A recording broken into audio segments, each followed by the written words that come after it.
Yo les bushcrafters et bienvenue sur la chaîne de Libre et Nature. Aujourd'hui, petite review du Crawford Grasper de la marque CR4. Donc maintenant on va passer aux caractéristiques du produit. Donc c'est un couteau de la marque CR4T, donc qui veut dire Colombian River Knives and Tools.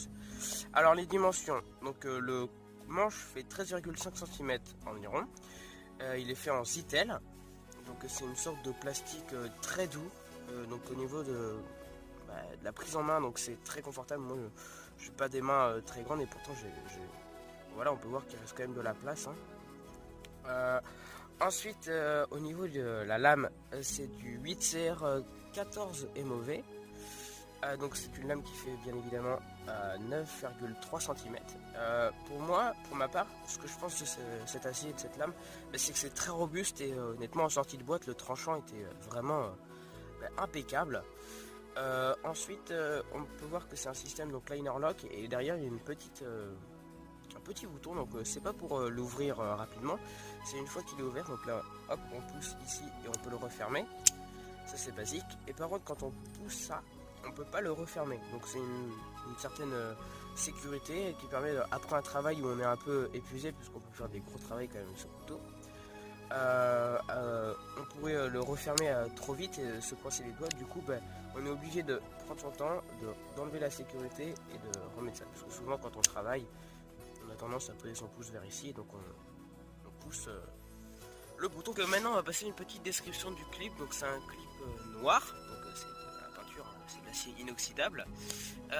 Moi je trouve qu'il est de bonne qualité, en plus il est quand on l'a dans la poche, il risque pas de s'en aller. Il est assez discret, puisque quand on l'a dans la poche, il n'y a que cette petite partie là qui dépasse, donc c'est assez plaisant.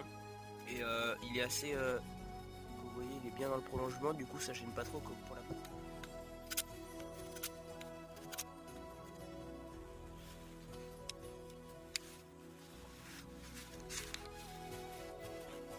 Le couteau est de 205 grammes, donc qui est plutôt léger, même malgré sa taille quand même. Alors, petit changement de décor, donc on se retrouve avec la boîte CRKT, donc ici en blanc. Donc cette boîte là sur le devant, ensuite il y a une petite phrase, là sur le côté la marque, de l'autre côté donc il y a un petit code avec le modèle. Ensuite en dessous il y a CRKT et le site, donc crkt.com, le petit logo de recyclage, ainsi que quelques logos.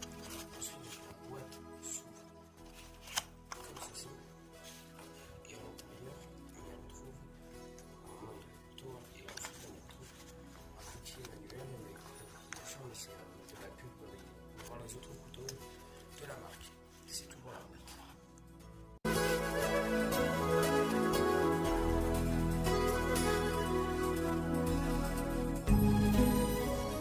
Ok, donc maintenant on va passer au test pour savoir si ce couteau peut remplir sa fonction de couteau pliant, c'est-à-dire préparer des petits bois pour allumer un feu lorsqu'on est dans les bois.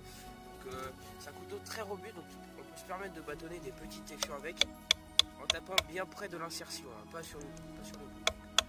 Hop. Ensuite, on se permet de taper comme ça. Hop, sans aucun souci, hein. Ça n'a fait absolument aucune blessure au couteau. Alors maintenant on peut continuer. Bon, là c'est encore un peu gros, donc je vais refaire pareil. Voilà. Et une fois qu'on arrive à des tailles un peu comme ceci, ouais, je pense qu'on peut se permettre de passer sur la pointe du couteau, donc qui est très aiguisée et très pointue. Voilà, pour commencer les allumettes. Hop.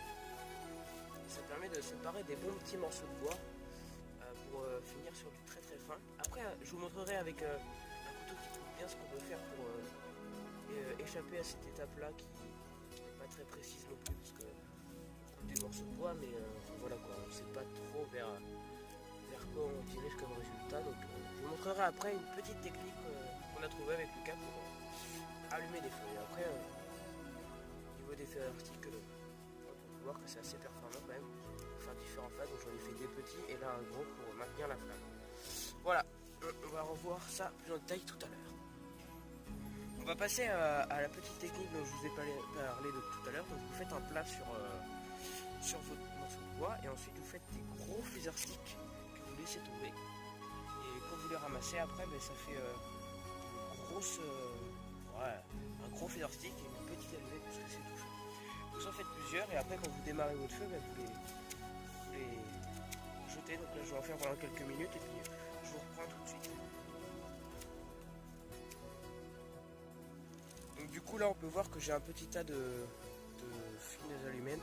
Ça va beaucoup plus vite que passer par le bâtonnage. Le bâtonnage pour obtenir des petits bâtons et faire des feather sticks dessus pour allumer le feu. Ça c'est pour les mettre et alimenter le départ de feu. Voilà. Les copeaux que j'ai fait tout à l'heure peuvent aussi permettre de faire une base de feu. Donc vous voyez que là, c'est assez mouillé, c'est modifié. Vous posez ça comme ça, pour permettre d'allumer le feu par-dessus. Et ce sera ça.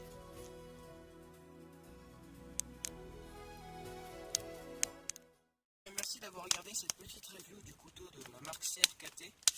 Et moi je vous dis à la prochaine fois et surtout n'oubliez pas, restez libre et nature.